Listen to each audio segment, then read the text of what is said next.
if I could sit down with past me at the beginning of 2025, I wouldn't know if the right option would be to tell her the truth or just nod along as she tells me her hopes and dreams.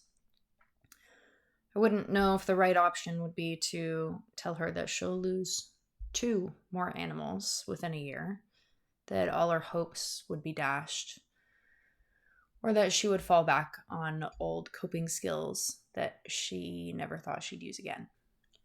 I remember thinking the year 2025 would be this sort of refresh, that finally everything would be on the up and up. And instead, I feel like I lost all the good parts of myself. My confidence in my training dissipated. My attentiveness and patience with my family dwindled, and the trust in myself, well, that all but disappeared. I second-guessed everything I said and did. I overthought every conversation and ultimately lost the connection to myself. All of a sudden, I could do nothing, knew nothing, was nothing. And today, let's just say I'm trying. And that's all I can really ask for. As a lot of you know, my year started off with losing Sage.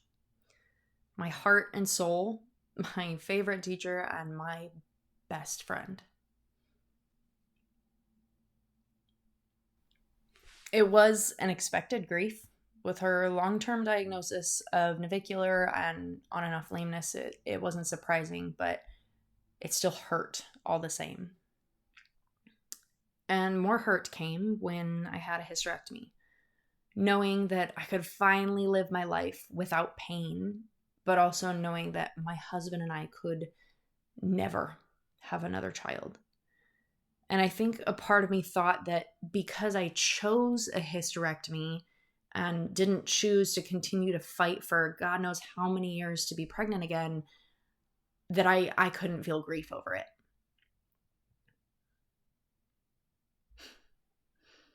I chose this, after all, despite knowing my uterus was on fire 2 to 3 weeks out of a month.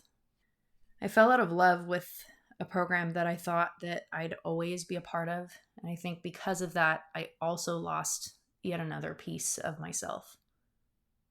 Penny had a multitude of issues this year, things that set us just back and forth every so often in training, and ultimately had me deciding if I even wanted to be in the horse world anymore.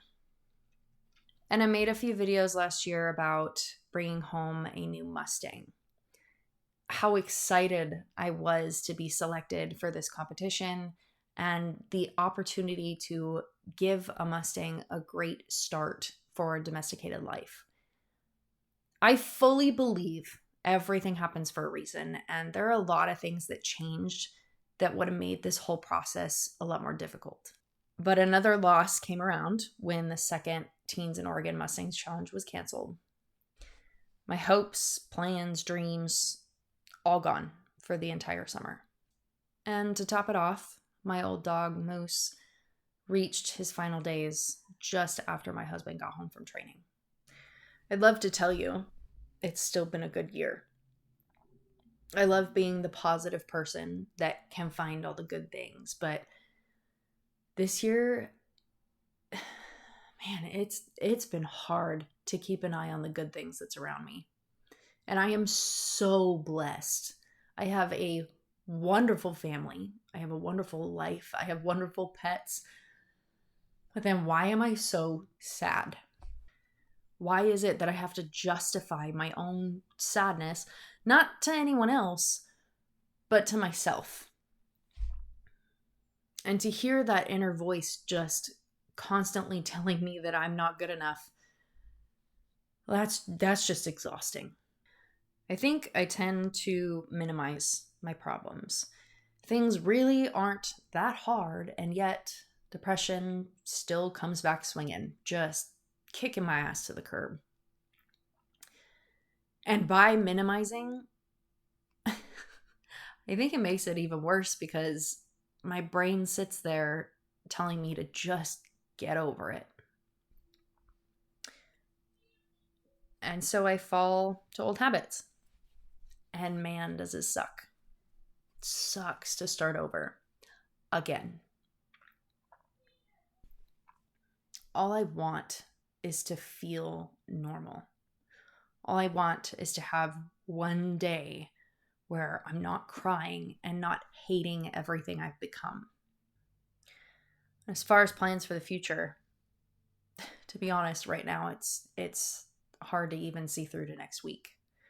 It's hard for me to leave the house, but I have a husband who loves me and I have a kid who needs me. And right now that's what I'm clinging to.